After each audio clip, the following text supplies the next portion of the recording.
दोस्तों नमस्कार, स्वागत है आपके YouTube चैनल में कैरे एग्ज़ाम। कैसे हैं आप लोग। तो आज हम बात करेंगे फोर्थ सेमेस्टर के 114 ठीक है फंडामेंटल ऑफ टीचर एजुकेशन की। सबसे पहले हम बात कर रहे हैं, यह सभी इंपॉर्टेंट क्वेश्चन है जो कि आप वन टाइम रिवीजन के लिए आपके लिए बहुत ही ज़रूरत है। ठीक है, तो बात करते हैं सबसे पहले क्वेश्चन की तरफ। तो पहला क्वेश्चन आपके सामने, अध्यापक शिक्षा व्यवस्था का जन्म शिक्षा के साथ पूर्व हुआ था, कब हुआ था? तो आपका आंसर होगा, क्या होगा आंसर? 2500 शताब्दी में। ठीक है, कब हुआ था? 2500 शताब्दी में।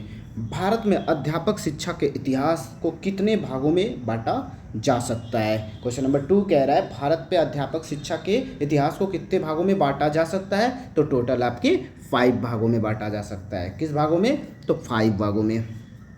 क्वेश्चन नंबर 3, प्राचीन कालीन अध्यापक शिक्षा का काल कब से रहा? तो 2500 से ईसा पूर्व से लेके 500 ईसा पूर्व तक रहा। Option A is the right answer. Question number 4, बौद्धकालीन शिक्षा का काल कब रहा? बौद्धकालीन का शिक्षा काल कब रहा? तो आपके सामने आंसर 500 से लेके कितने तक?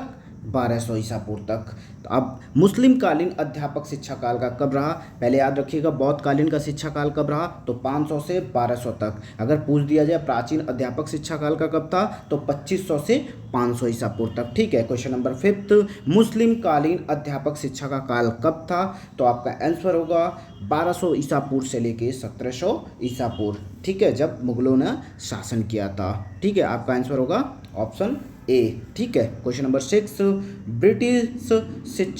ब्रिटिश कालीन अध्यापक शिक्षा काल कब था? तो जब अंग्रेजों ने शासन करना स्टार्ट किया 1700 ईसा पूर्व से लेके 1900, जब अपने ईस्ट इंडिया कंपनी से स्टार्ट किया, तब वहाँ से आपका स्टार्ट होता है क्या? आपका अध्यापक शिक्षा काल। ठीक है, तो आपका ऑप्शन होगा ए। ठीक है, अब बात करते हैं स्वतंत्र भारत में अध्यापक शिक्षा का काल कब था? तो आपका था स्वतंत्र भारत शिक्षा का अध्यापक, हमारा देश आज़ाद हुआ 1947 में, और अब तक क्या है हमारा अध्यापक शिक्षा काल है। ठीक है, और बात करते हैं क्वेश्चन नंबर 8, अध्यापक को अरबी भाषा में कहा जाता है क्या? आलिम। याद रखिएगा, ये इंपॉर्टेंट क्वेश्चन है। अध्यापक को अरबी भाषा में क्या कहा जाता है? तो आलिम कहा जाता है। क्या कहा जाता है? आलिम कहा जाता है। क्वेश्चन नंबर 9, सर्वप्रथम डेनिश मशीनरीज ने एक औपचारिक प्रशिक्षण केंद्र कहाँ स्थापित किया? तो आपका आंसर क्या होगा? पश्चिम बंगाल में। कहाँ किया था? पश्चिम बंगाल में। ठीक, option A is the right answer. अब बात करते हैं नेक्स्ट क्वेश्चन की तरफ। क्वेश्चन नंबर 10, ठीक है, इतिहास की दृष्टि से अध्यापक शिक्षा को कितने स्तरों में बांट सकते हैं? तो आपका आंसर क्या होगा? 3 स्तरों में बांट सकते हैं। किस स्तरों में? 3 स्तरों में आप बांट सकते हैं। ठीक है, इतिहास की दृष्टि से अध्यापक शिक्षा को किस स्तर में बांट सकते हैं? तो उपयुक्त सभी, मॉनिटोरियल प्रणाली, अध्यापक प्रशिक्षण और अध्यापक शिक्षा, ये तीनों चीज़ों में आप इतिहास दृष्टि से अध्यापक शिक्षा को बांट सकते हैं। ठीक है, मोनोटेरियन व्यवस्था का काल कब था? तो 1800 से लेके 1880 ईसा तक था। ठीक है, और बात करेंगे तो लैनोस्ट्रियन व्यवस्था कब प्रारंभ हुआ? तो सन 1819 में। Option A is the right answer. ठीक है, अब बात करते हैं नेक्स्ट, थॉमस मुंड्रे ने शिक्षा परिशिष्ट के सर्वप्रथम योजना प्रभावित किया किस सन में? तो सन 1826 में। कब किया था? 1826 में। Option B is the right answer. 19वीं शताब्दी के अन्य देश में कितने परिशिष्ट विद्यालय माध्यमिक अध्यापकों के लिए कार्यरत थे? तो आपका राइट आंसर क्या होगा? Option C is the right answer. कितने थे? तो 6 थे। कितने थे? तो 6 थे। याद रखिएगा, आप 19वीं शताब्दी में बात कर रहे हैं। क्वेश्चन नंबर 16, प्रथम माध्यमिक शिक्षा प्रशिक्षण स्कूल कब स्थापित हुआ? तो आपका आएगा 1856 में। कब हुआ था? 1856 में। सन 1856 में प्रथम माध्यमिक शिक्षक प्रशिक्षण स्कूल कहाँ स्थापित हुआ? तो यह आपका आंसर होगा मद्रास में। कहाँ स्थापित हुआ? मद्रास में। ठीक है, option A is the right answer. Question number 18, भारतीय शिक्षा की अनियमितता की जांच के लिए भारतीय शिक्षा आयोग गठन कब किया गया था? तो 1882 में, यानी कि 1882 में किया गया था। ठीक है, लॉर्ड कर्जन ने किस ओर पर्याप्त ध्यान दिया? तो आपको याद होगा शिक्षा और परिशिक्षण में, जिसके वजह से बाकी हमारी जो भी इंडियन के रहते हैं, वो अगर विदेश से अगर कोई आता था यहाँ पे, उनको ये ओवरऑल फ़ायदे के लिए ये शिक्षा और प्रशिक्षण में दिया गया कि यहीं के लोग हमारे लिए काम करें। और यहाँ का सबसे अच्छी बात क्या होती थी, यहाँ के लोग बहुत ईमानदार होते थे उस टाइम के, अपने वफादारी दिखाते थे, इसलिए इस चीज़ों को जोड़ दिया। लेकिन यहाँ देखा जाए अगर शिक्षा, तो अपने फ़ायदे के लिए लॉर्ड कर्जन ने ऐसा किया था। अब बात करते हैं क्वेश्चन 20, सिलेंडर आयोग का कब नियुक्त किया गया? तो 1999 में, ठीक है, 1919 आपका होगा 1919 में, ये आपका option A is the right answer. अब बात करेंगे क्वेश्चन नंबर 21 में। 21 में क्या कहता है, ठीक है, हारगट कमेटी में अपनी महत्वपूर्ण संशोधन कब प्रस्तुत की गई? तो आपका ऑप्शन होगा 1929 में, यानी कि 1919 में इन्होंने क्या कर दिया था, यह प्रस्तुत कर दिया था। विश्वविद्यालय शिक्षा आयोग का गठन कब किया गया था? तो 1948 में, जो राधा कृष्ण आयोग का हम बात करते हैं, ठीक है, 1948 में विश्वविद्यालय शिक्षा आयोग का गठन किया गया था। विश्वविद्यालय शिक्षालय आयोग का गठन किसकी अध्यक्षता में किया गया? तो मैं आपको जैसा बताया था, सर्वपल्ली राधाकृष्णन ने, ठीक है। राधा कृष्ण विश्वविद्यालय शिक्षा आयोग ने अपनी रिपोर्ट कब पेश की? तो 1949 में, 1949 में, यानी कि 1949 में राधा कृष्ण विश्वविद्यालय शिक्षा आयोग ने अपनी रिपोर्ट प्रस्तुत की थी, ठीक है। नेक्स्ट क्वेश्चन हमारे सामने, माध्यमिक शिक्षा का आयोग गठन कब किया गया था? तो आप सभी को पता है 1952 को, यानी कि हम इंटर की बात कर रहे हैं, तो वो आयोग कब गठन किया गया था? मुदालियर आयोग की बात कर रहे हैं, तो यानी कि 1952 में, ठीक है। डॉक्टर एल मुदालियर की अध्यक्षता में किस आयोग का गठन किया गया? तो आपको पहले भी बता दिया गया था, माध्यमिक शिक्षा आयोग का, ठीक है। ये भी इंपॉर्टेंट क्वेश्चन है, आप सभी लोग नोट डाउन कर लीजिए। राष्ट्रीय शिक्षा आयोग का गठन कब किया गया था? तो 1964 से लेकर 1966 में, अगर नेशनल एजुकेशन कमीशन की बात की जाए तो। और डॉक्टर DS कोठारी की अध्यक्षता में किस आयोग का गठन किया गया? तो राष्ट्रीय शिक्षा आयोग का गठन किया गया था। किसका किया गया था? तो राष्ट्रीय शिक्षा आयोग का गठन किया गया। राधा कृष्ण आयोग का अन्य नाम क्या है? तो विश्वविद्यालय शिक्षा आयोग। क्या नाम है अन्य? विश्वविद्यालय शिक्षा आयोग, ठीक है। मुदालियर आयोग का अन्य नाम क्या है? तो माध्यमिक शिक्षा आयोग नाम है। कोठारी आयोग का अन्य नाम क्या है? तो राष्ट्रीय शिक्षा आयोग का है, ठीक है। ये सब चीज़ें बहुत सिंपल है, जो आप पढ़ के तुरंत याद कर सकते हैं, ठीक है। नेक्स्ट क्वेश्चन आपके सामने, क्वेश्चन नंबर 32, असमंजन युगलों को छाटिए, ठीक है। तो आपका क्या आएगा? विश्वविद्यालय शिक्षा आयोग सन 1948, बिल्कुल सही है, ठीक है, बिल्कुल सही है। अब बात करते हैं माध्यमिक शिक्षा आयोग, बिल्कुल सही है, 1952। राष्ट्रीय शिक्षा आयोग आपको पढ़ाया गया अभी 1964 से लेकर 1966 तक, यानी कि इनमें से कोई नहीं होगा कि जो भी असमंजस युग्म हो, ठीक है। अब बात करें असंगत युग्मों को छाटिए। विश्वविद्यालय शिक्षा आयोग को किसने कहा? राधा कृष्ण आयोग ने। माध्यमिक शिक्षा आयोग को किसने किया? मुदालियर आयोग ने। राष्ट्रीय शिक्षा आयोग को किसने किया? कोठारी आयोग ने। यानी कि तीनों ये चीज़ें आपका ओवरऑल सही है, आपका ऑप्शन द होगा, ठीक है। अब नेक्स्ट क्वेश्चन देखते हैं, असंगत युग्मों को छाटिए। तो इनमें से क्या होगा? विश्वविद्यालय आयोग सर्वपल्ली राधाकृष्ण, माध्यमिक LL मुदालियर, और राष्ट्रीय शिक्षा आयोग DS कोठारी। तो बिल्कुल सही है आपका।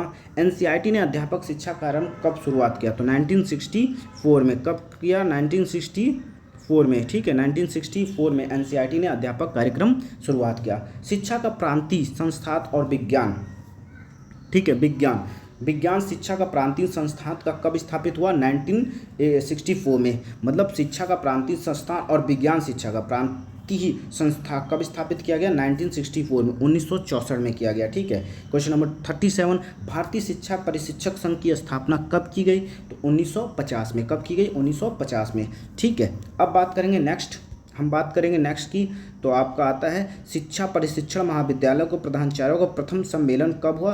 तो 1950 में, यानी कि 1950 में किया गया। शिक्षक परिशिक्षण महाविद्यालयों के प्रधानाचार्यों के प्रथम सम्मेलन 1951 की अध्यक्षता किसने की? तो श्रीमती हंसा मेहता ने। किसने की? तो श्रीमती हंसा मेहता ने। किसने की? श्रीमती हंसा। क्या किया इन्होंने? शिक्षा परिशिक्षण महाविद्यालयों के प्रधानाचार्यों के प्रथम सम्मेलन 1951 में किया था, ठीक है। तो आपको याद रखेंगे हंसा मेहता, ठीक है। नेक्स्ट क्वेश्चन आपके सामने, आप 14, शिक्षक परिशिक्षण महाविद्यालयों के अखिल भारतीय संघ ने दूसरे सम्मेलन का आयोजन कब हुआ?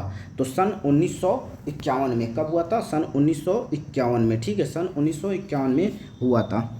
अध्यापक शिक्षा का विकास का युग कब हुआ था? तो याद रखिएगा दोनों काल में हुआ था आपका, ब्रिटिश कालीन में, आधुनिक कालीन में और प्राचीन काल में। ये तीनों चीज़ों में आपका अध्यापक शिक्षा का विकास हुआ था। अध्यापक शिक्षा की संस्थाएं कौन सी होती हैं? उपयुक्त सभी होती हैं, SCERT होते हैं, NCERT होते हैं, DIET। इन तीन सभी को फुल फॉर्म आप लोग लर्न कर लीजिएगा। राष्ट्रीय अध्यापक शिक्षा परिषद की स्थापना कब हुई थी? तो आपके सामने 1995 में, ठीक है, यानी कि 1995 में राष्ट्रीय शिक्षा परिषद की स्थापना की गई थी। ठीक है।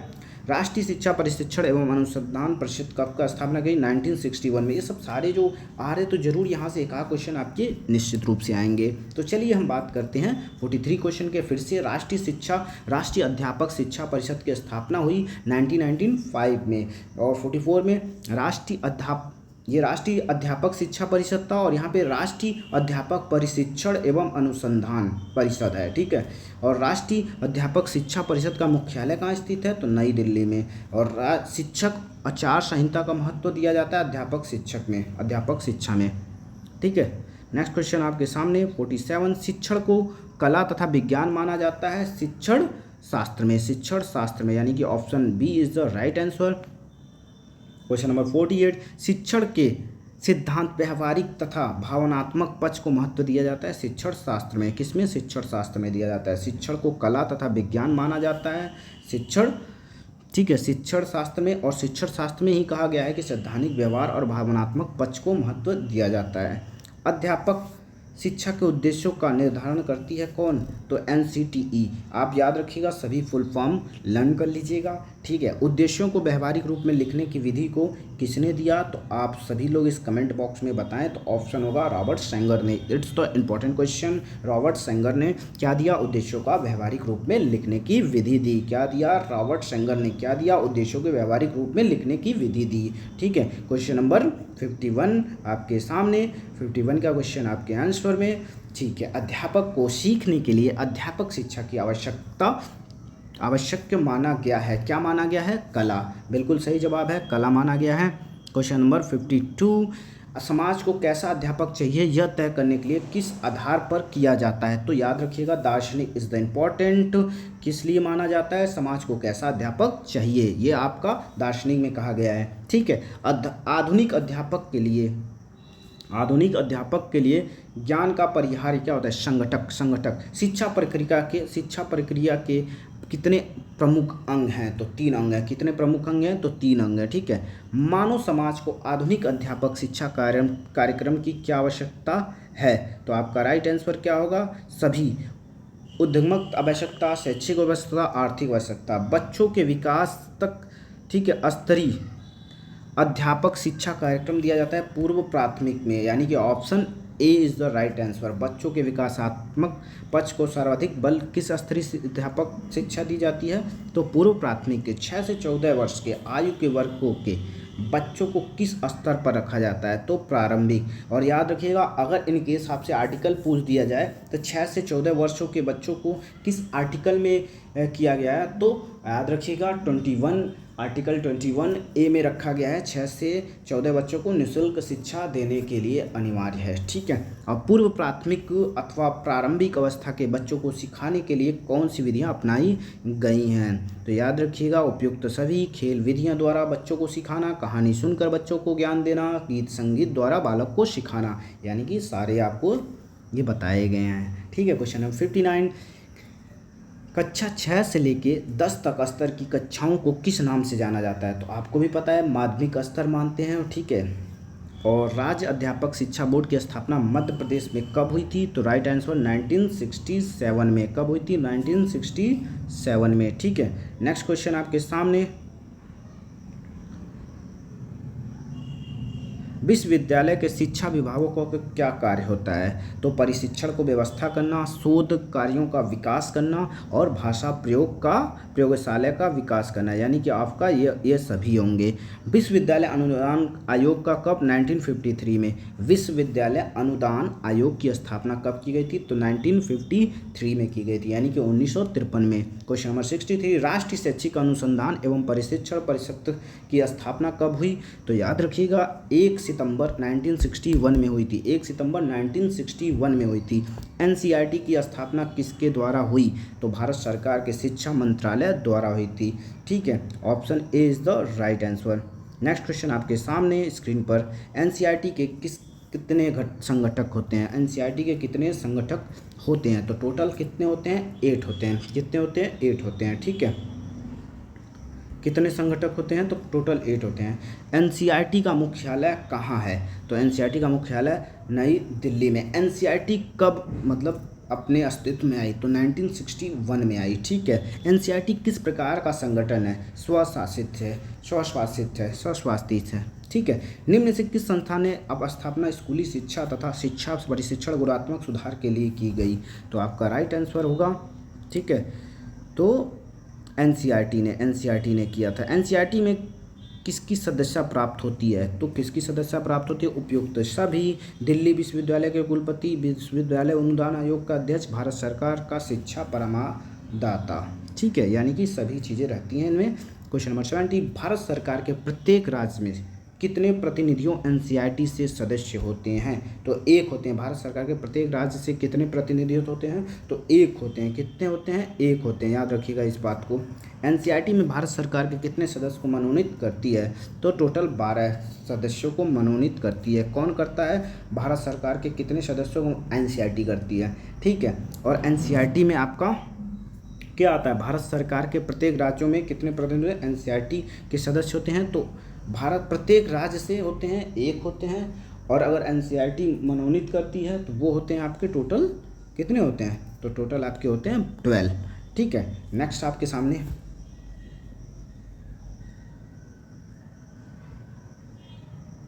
ठीक है, नेक्स्ट क्वेश्चन आपके सामने 72 यूजीसी के अध्यक्ष निम्न से किन संस्था के प्रतिनिधि होते हैं? तो याद रखिएगा ये एनसीईआरटी के होते हैं। किस सदस्य के होते हैं? एनसीईआरटी होते हैं। एनसीईआरटी के कितने क्षेत्रीय कार्यालय भारत के राज्यों की राजधानी में स्थित है? तो टोटल कितने राजधानियों में स्थित है? 17 राज्यों में स्थित है।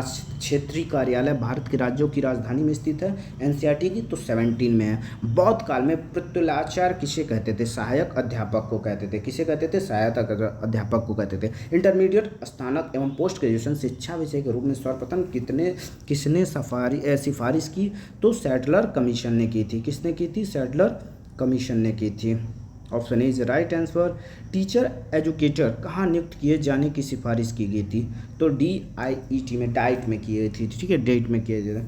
अध्यापक राष्ट्रीय शिक्षा आयोग का गठन कब हुआ? 1983 में। कब हुआ? 1983 में। परिशिक्षण की योजना निर्माण के समय कौन सा विशेष ध्यान जाता है? तो उपयुक्त सभी, परिशिक्षण की आवश्यकताओं का सूक्ष्म एवं वैज्ञानिक आकलन, परिशिक्षण पाठ्यक्रम की विषय वस्तु का निर्धारण, वोकल फॉर लोकल अवधारणा की समावेशी, यानी कि 78 इज द राइट आंसर, पूरा उपयुक्त सभी। 79 अध्यापक परिशिक्षण के क्षेत्र में क्या होता है? तो उपयुक्त सभी, नवीन शिक्षा पद्धति संबंधित परिशिक्षण, शिक्षा एवं शोध संबंधित परिशिक्षण, प्रशासनिक दक्षता संबंधित परिशिक्षण, यानी कि उपयुक्त सभी होते हैं। क्वेश्चन नंबर आपका होगा 80। अध्यापक शिक्षा में अध्यापकों का परिशिक्षण कितने प्रकार में होता है? तो 2 प्रकार से होता है। कितने प्रकार से होता है? अध्यापक जो शिक्षा अध्यापकों का परिशिक्षण कितने प्रकार में होता है? 2 प्रकार में होता है। ठीक है, और आप सभी से अनुरोध एवं विनती है इस वीडियो को आप ज़्यादा से ज़्यादा शेयर करें। ठीक है, अब बात करते हैं 18(1) सेवाकालीन अध्यापक शिक्षण के कार्य कौन से होते हैं? तो आपका आंसर क्या होगा इसमें? आपका आंसर होगा आपके स्क्रीन पर, उपयुक्त सभी, आधुनिक परिवर्तन के जागरूकता, संप्रेषण कुशलता का विकास और उपयुक्त सभी। ठीक है, क्वेश्चन नंबर 82 में आपका दिया गया है, सेवाकालीन अध्यापक परिशिक्षण की गतिविधियों के कौन कौन से प्रकार हैं? तो व्यवसायी विकास कार्यक्रम, विकास और सामग्री संबंधन कार्यक्रम, मार्गदर्शन और परामर्श परिशिक्षण कार्यक्रम, यानी उपयुक्त सभी आपका राइट आंसर होगा, उपयुक्त सभी। ठीक है, शिक्षा का स्थान एक समाज की सामाजिक संस्कृति प्रकृति को व्यक्त करता है, और कहा गया है कि कोई भी व्यक्ति अपने शिक्षक के स्तर से ऊपर नहीं उठ सकता। यह कथन किसका है? तो याद रखिएगा 1986 में राष्ट्रीय शिक्षा नीति ने कहा है, क्या कहा है? कोई भी समाज या सामाजिक संस्कृतियां प्रकृति व्यक्त करता है, और कहा गया है कि कोई भी व्यक्ति अपने शिक्षक के स्तर से ऊपर नहीं उठ सकता है। यानी कि जो भी स्टूडेंट या छात्र है वो अगर अपने आप को समझ रहा है कि वो अपने शिक्षक से भी ज़्यादा तेज है, इट्स द रॉन्ग वे, मतलब यह गलत है। ये साफ शब्दों में लिखा गया है 1986 में राष्ट्रीय शिक्षा नीति में। वैदिक कालीन ऋषियों ने आचार्य को छात्र का क्या कहा है? तो छात्र को क्या कहा है? तो आप सभी को पता है, मानस कहा है। ये भी एक इम्पॉर्टेंट क्वेश्चन है, आप लोग इसको नोट डाउन कर लीजिएगा। ठीक है, वैदिक कालीन ऋषियों ने आचार्य के छात्र को क्या कहा है? मानस कहा है। क्वेश्चन नंबर 85, भारत में अध्यापक शिक्षा व्यवस्था का जन्म शिक्षा के साथ ही कब हुआ था? तो याद रखिएगा 2500 ईसा पूर्व में हुआ था। भारत में अध्यापक शिक्षा व्यवस्था का जन्म शिक्षा के साथ ही कब हुआ था? तो 2500 शताब्दी पूर्व में हुआ था। 2500 शताब्दी पूर्व में हुआ था। निम्न में से कथनों में कौन सा कथन सही है? तो आपको राइट आंसर इसका बताना है। तो राइट आंसर होता है उपयुक्त सभी। वैदिक काल में अध्यापक प्रशिक्षण का विकास हो चुका था। वैदिक काल में अध्यापक प्रशिक्षण की कक्षा नाई की पद्धति प्रचलित थी। बौद्ध काल में प्रचलित शिक्षा प्रणाली में शिक्षक होने के लिए पूर्ण भिक्षु होना आवश्यक होता था। अब बात करेंगे 87 क्वेश्चन, अध्यापक शिक्षा के इतिहास को कितने भागों में बांटा जा सकता है? तो टोटल 5 भागों में बांटा जा सकता है। कितने भागों में बांटा जा सकता है? तो टोटल 5 भागों में बांटा जा सकता है। निम्न में से कौन सा कथन सही है? तो याद रखिएगा, प्राचीन काल में जैसा आपको स्टार्टिंग में बताया गया था 2500 से लेकर 500 ईसा पूर्व तक, बौद्ध काल 500 से 1200 तक, और मुस्लिम काल 500 से 1200 तक।